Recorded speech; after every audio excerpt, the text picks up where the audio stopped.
परिचय। क्या होती है त्रिकोणमिति? त्रिकोणमिति को इंग्लिश में कहते हैं ट्रिग्नोमेट्री। ठीक है, इसको हम ऐसे लिखते हैं ट्रिगोनमेट्री या मिट्री।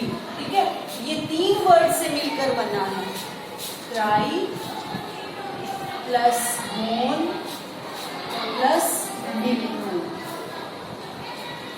ठीक है, ट्राई का मतलब होता है 3, गोन का मतलब होता है साइड्स, भुजाएं। ठीक है, और मिट्रोन का मतलब होता है मेजर, माप। ठीक है, यानी 3 साइड्स का माप हो जिसमें। ठीक है, और इसको हिंदी में कहते हैं त्रिकोणमिति।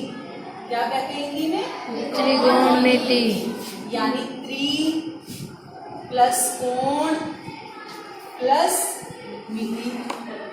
ठीक है, 3 का मतलब वही हो गया 3, कोण हो गया, है ना, और मिति का मतलब माप।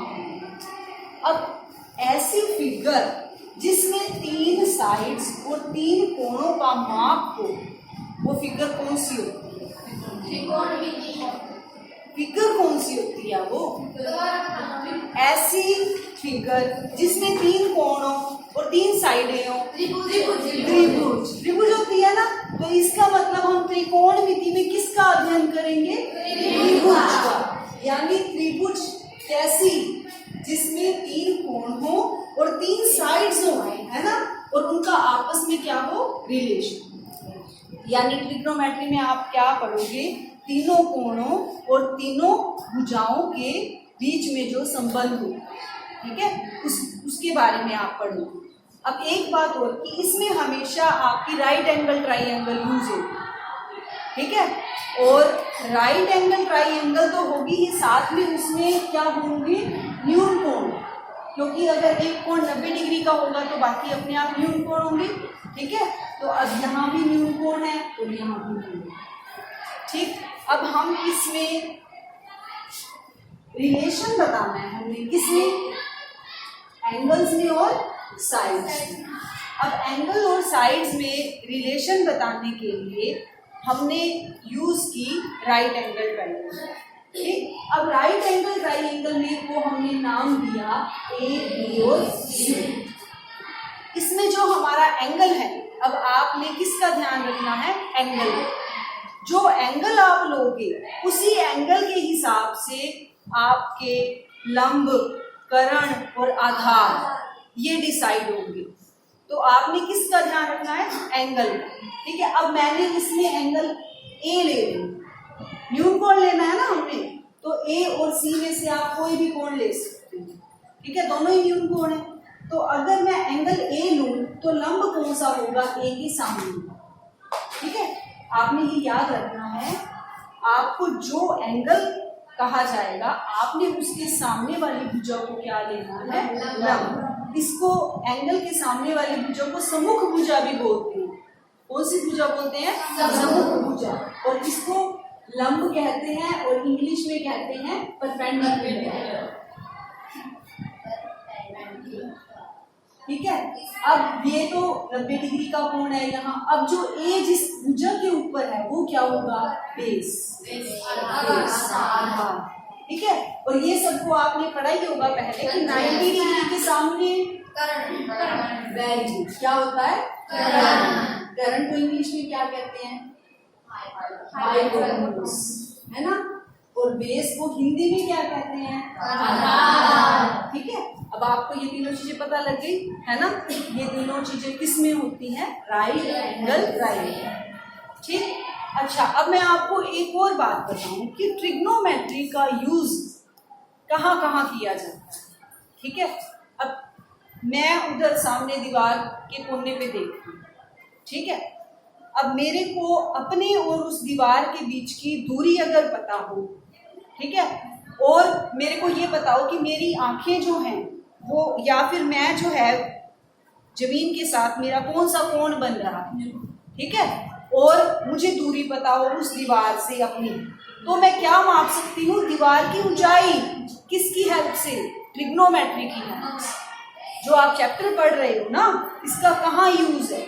इसका यहाँ यूज है कि आप जहाँ भी खड़े हो, अगर आपको वहां से दूरी पता है और आपका कोण पता है आपको, तो आप क्या नाप सकते हो? दीवार की ऊंचाई। आप यहाँ से पेड़ को देखो, ठीक है, अगर आपको पेड़ की दूरी पता है, ठीक है, पेड़ की दूरी पता है, तो ऐसे एक राइट एंगल ट्राइंगल बनेगी मेरे और पेड़ के बीच में, ठीक है। दूरी पता हो और मुझे कोण पता हो, तो मैं क्या उस पेड़ की क्या नाप सकती हूँ? ऊंचाई। आपको ये पता होना चाहिए कि जो पृथ्वी से ग्रह होते हैं, तारे होते हैं, है ना, इनकी जो पृथ्वी से दूरी होती है, इन सब का माप किसकी हेल्प से किया जाता है? ट्रिग्नोमेट्री। ठीक है, तो ट्रिग्नोमेट्री आपके लिए बहुत यूजफुल है, ये चैप्टर आपके लिए बहुत यूजफुल है, ठीक है। सिर्फ थोड़े से इसमें कंसेप्ट हैं जो आप पहली बार पढ़ोगे, ठीक है। इसको आप एक दो बार वीडियो को सुन लेना ध्यान से। जब आप इस वीडियो को ध्यान से सुन लोगे ना, तो आपको फिर कंसेप्ट अच्छी तरह से समझ में आ जाएगा। जो आपके लिए नए वर्ड्स आएंगे इसमें, आप उनके हैबिचुअल हो जाओगे, ठीक है। अच्छा, अब मैंने आपको ये बताया कि जो हमारी ट्राइंगल है, इसमें हमने क्या देखना है? आधार और भुजाओं और कोण के बीच का रिलेशन, ठीक है। अब भुजाओं और कोण के बीच का रिलेशन देखने के लिए हम किसका यूज करेंगे? ट्रिग्नोमेट्रिक रेशियोज का। किसका यूज करेंगे? Trigonometric ratios. ट्रिग्नोमेट्रिक रेशियोज, इसको हिंदी में बोलते हैं त्रिकोणमितीय अनुपात। रेशियो को अनुपात कहते हैं ना हिंदी में, ठीक है। तो ये त्रिकोणमितीय अनुपात जो है, इसकी हेल्प से हम क्या कर देखेंगे? भुजाओं और कोणों के बीच का संबंध, ठीक है। अब आते हैं हम मेन जो आपका है, इसमें ये चीजें क्या होती हैं, अनुपात कैसे निकालते हैं? सबसे पहले होता है अब मैं एंगल ए लेके चल रही हूँ, ठीक है ना, तो मैं क्या लिखूंगी? A sine of A, angle A, ठीक है। मैंने एंगल ए का क्या लिया? साइन, ठीक है। इसको हम शॉर्ट में लिखते हैं साइन ए, ठीक है। थोड़ा सा आपको अभी अजीब लगेगा, लेकिन ये वर्ड्स आपके लिए 5-10 मिनट में जाने पहचाने होंगे, ठीक है। साइन ए क्या होता है, कोस ए क्या होता है, टेंजेंट ए क्या होता है, आप पहली बार पढ़ रहे हो इनके बारे में, अभी तक आपने ये चीजें नहीं की, ठीक है। तो इसीलिए कह रही हूँ आपको कि आपने घबराना नहीं है। 2-3 बार इसको सुन लोगे वीडियो को, तो आप इनसे अच्छी तरह जान पहचान हो जाएगी आपकी। साइन ए होता है लंब बटे कर्ण। क्या होता है साइन ए? लंब बटे कर्ण। ये आपने याद रखना है। अब इसका मैं वैसे आपको शॉर्ट मेथड भी बताऊंगी याद करने का। लंब को क्या कहते हैं? परपेंडिकुलर यानी पी, मैं उसको शॉर्ट में पी से डिनोट करूंगी, और कर्ण को हाइपोटेन्यूज यानी ठीक है। उसके बाद होता है कोस ऑफ ए, एंगल ए, इसको बोलते हैं कोस। ठीक है, आपने ये चीज नहीं लिखनी, आपने ये चीज लिखनी, आपको इतना कुछ लिखने की जरूरत नहीं है, ये सिर्फ समझाने के लिए ताकि आपको पता चले इसका मीनिंग साइन ए होता है, ठीक। और कोस से होता है आधार बटे कर्ण। आधार को इंग्लिश में कहते हैं बेस, इसीलिए मैं इसको बी लिखूंगी।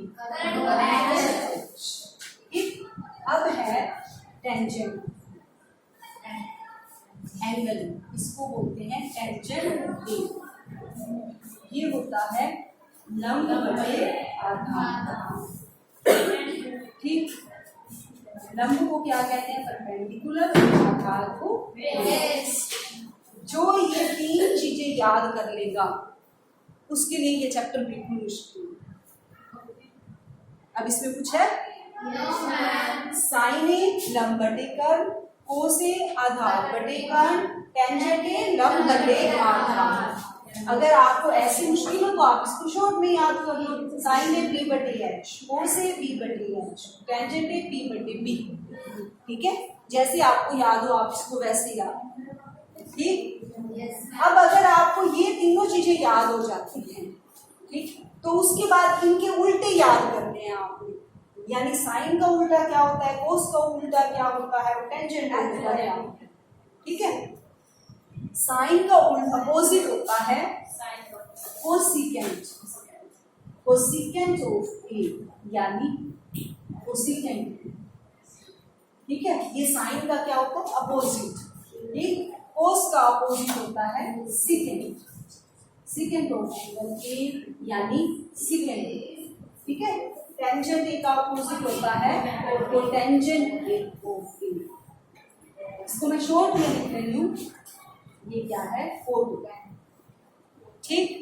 अब अगर आपको ये तीनों चीजें याद हो गई तो आप इनके अपोजिट याद कर लोगे और इसके फॉर्मूले इनके उल्टे कर दोगे, ठीक है। अगर ये P बटे H है तो ये क्या हो जाएगा, H बटे P, ये B बटे H है तो ये हो जाएगा H बटे B, ये P बटे B है तो ये क्या हो जाएगा, ठीक है।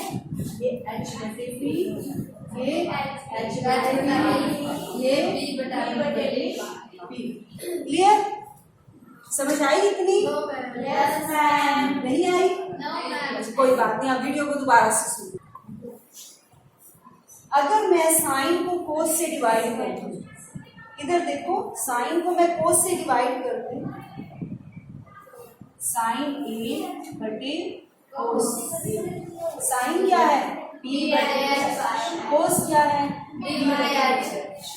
तो जब मैं इसको उल्टा करूंगी तो H ऊपर चला जाएगा, है ना, और B नीचे आ जाएगा, H से H कैंसिल हो जाएगा, B क्या हो जाएगा, P बटा B। अब P बटे B को देखो, टेंजेंट ए को देखो, दोनों सेम है, यस मैम। दोनों सेम है ना।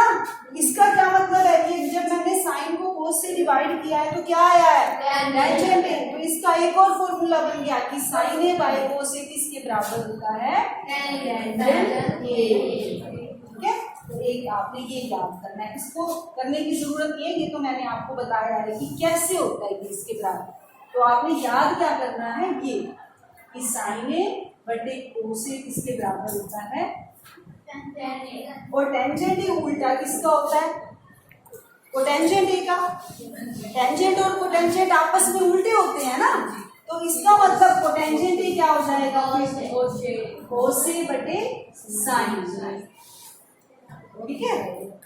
अभी आपको ना ये चैप्टर टिप्स भी हो जाएगा, मैं बता रही हूँ। अगर ये चीजें आप याद कर लोगे ना तो आपके लिए एक्सरसाइज 8.1 बिल्कुल भी मुश्किल नहीं होगी। 8.1 क्या, पूरा का पूरा चैप्टर इन्हीं पे डिपेंड है, ये जो फॉर्मूले हैं ना इन्हीं पे डिपेंड है ये चैप्टर, ठीक है। अब ये आपने फॉर्मूले याद करने हैं, ठीक। आज आपको मैं इतना ही काम देती हूँ कि आप इस वीडियो को सुन के ये फॉर्मूले अच्छे से लर्न करें, ताकि कल हम आगे एक्सरसाइज स्टार्ट कर सकें, ठीक है।